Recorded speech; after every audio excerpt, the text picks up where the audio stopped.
So I've harvested some dandelion flower heads, and for various recipes I'm pulling out the yellow petals.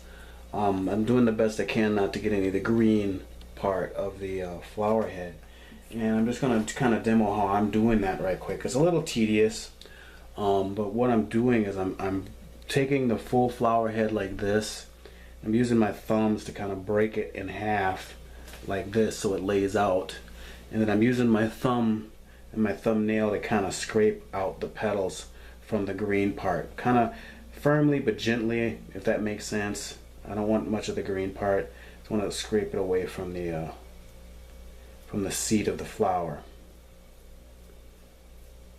I'm just taking my thumb to do that. Like that. And I just set the green part aside. The green part is what is bitter.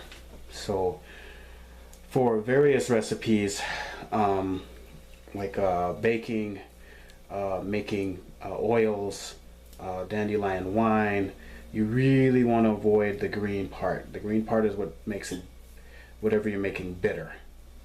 Not that bitter is a bad thing, it just may not be called for in a particular dandelion recipe. So again, what I'm doing is, let's find a bigger one here, is taking the flower head here and I'm breaking it apart so that it spreads apart like that, and then I'm taking my thumb and I'm pulling it from the seat of the flower like so. So like I said, this seems to be the most expeditious way. There might be others, but this works for me, and it's kind of quick and dirty, and I get very little green stuff and most of the yellow petals.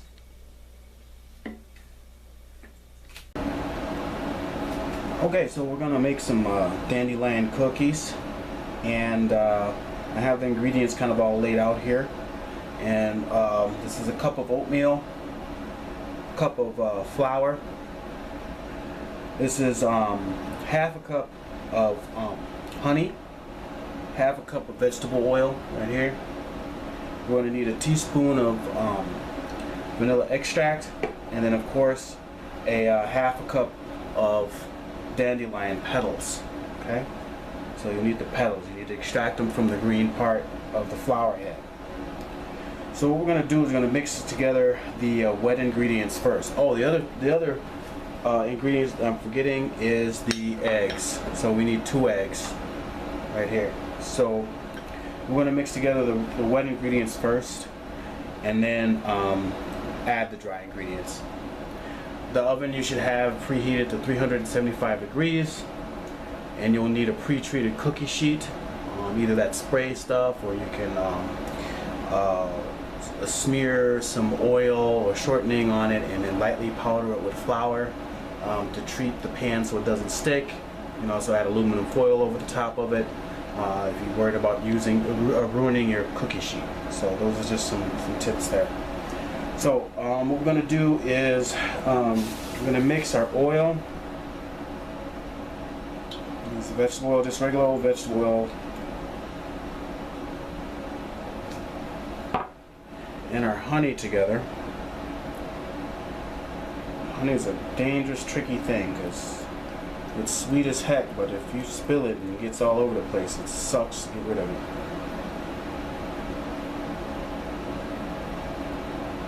So I'm using a spatula here.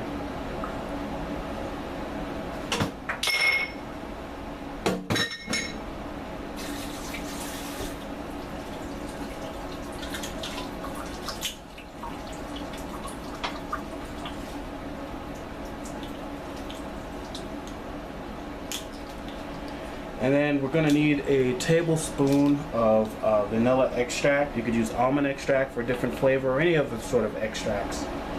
I'm pretty sure to add your own flair to this recipe.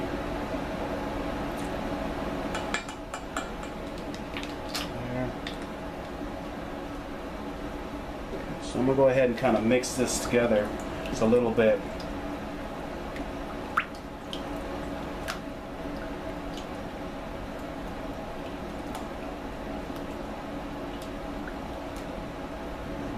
And then we're going to crack 2 eggs in here.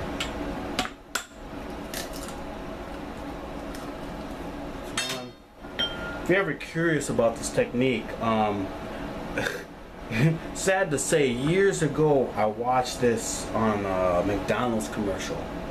So really what it is you take the side, you hold the egg in such a way where you have your 2 fingers here and your thumb in the middle, like so, kind of configuration like so.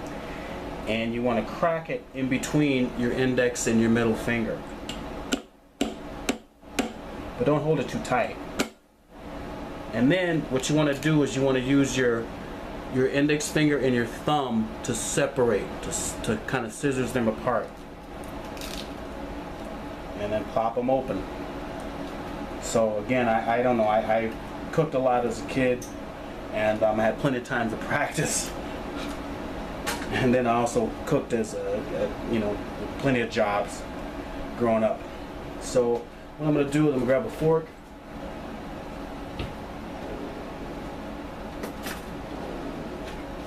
So let's take this, mix this up a little bit. That aside, and then take my fork or whisk. Will work. I like to use a fork personally, and just kind of beat it. Do the Michael Jackson on it, I guess.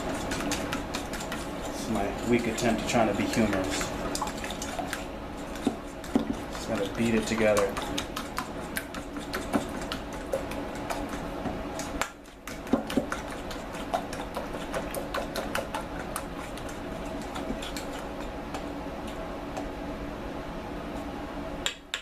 Okay, now we're ready to add our dry ingredients, alright?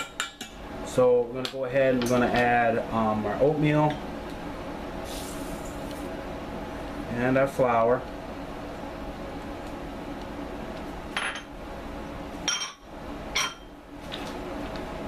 Just going to kind of stir this in.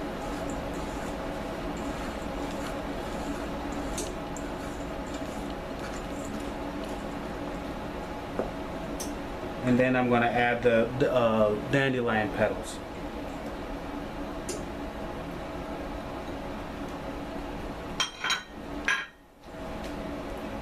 Just kind of fold everything, stir everything in. These are what's going to be called drop cookies. So they're not going to be formed, or you're not going to roll them out and make cookie shapes. I'm sure you could modify any recipe that you know of for those types of cookies to make dandelion cookies in that way. Now, this is going to be a drop cookie.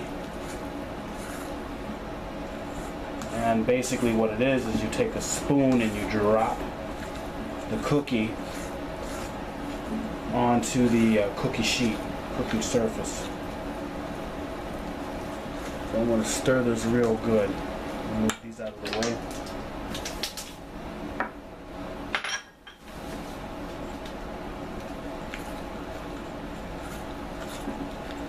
So it's important to kind of really blend things and mix things together really well. And baking is really chemistry more than anything. And it's important to know your oven. Again, I'm not a culinary artist. I didn't go to culinary school. I've been a line cook for a few years and different places. I've also cooked stir fry cook for a couple of years, but I never went to school for it. So I would look those people out if you really want some real baking tips, and I'm sure there's some things just watching here they would probably be cringing at right now. But this will work as far as I'm concerned. It's the beauty of cooking. It's a science and an art. Alright, so everybody's got their way of doing it, but then you have to adhere to the science. You have to make sure that the ingredients are right. So I've got a treated cookie sheet here, and I just used some spray stuff. I cheated. You could grease it, you know, like I said before. You could cover it with aluminum foil or something like that. So you know, you're just gonna take your spoon, and I'm using a regular tablespoon, and I'm probably just gonna use about half of that of each one, and just kind of dollop them onto the cookie sheet. And my experience with drop cookies is you got to give them ample space to spread out. So usually you can usually have 3 a row. You shouldn't be really trying to do more than that. Something I used to do a lot. Oatmeal cookies is kind of one of my favorite cookies. And a lot of recipes off the back of the oatmeal box was the drop cookie recipe that they had. And I used to love those. I put all kinds of dried fruits in there, nuts and stuff. Just love to make it.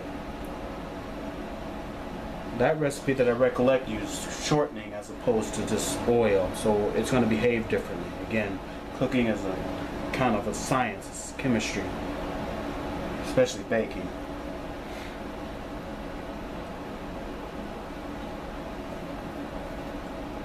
Let me see if I can get another roll out of here. And I might pull out another cookie sheet just so that I kind of get this done in a quicker batch.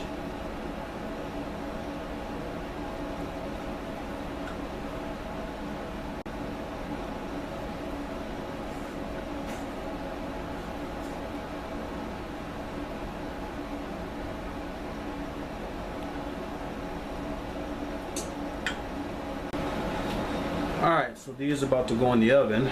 Let's tilt the camera around.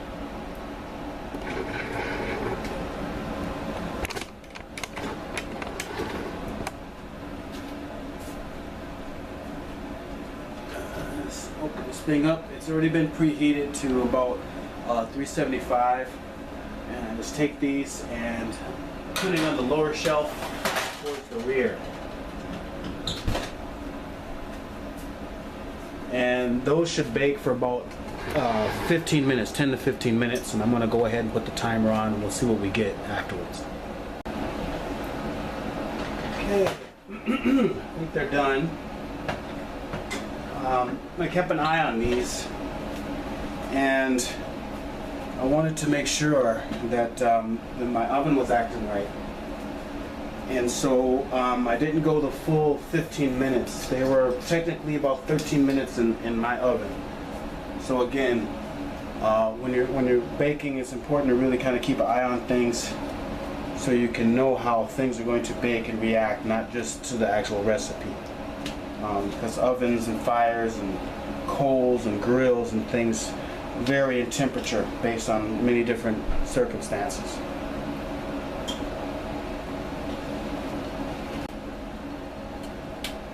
So here we go. These are actually cool to the touch. I'm going to take these out.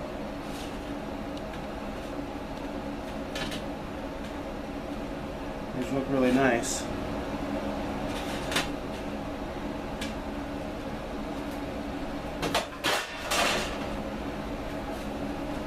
And there you have it, you know, dandelion cookies. So let's try one.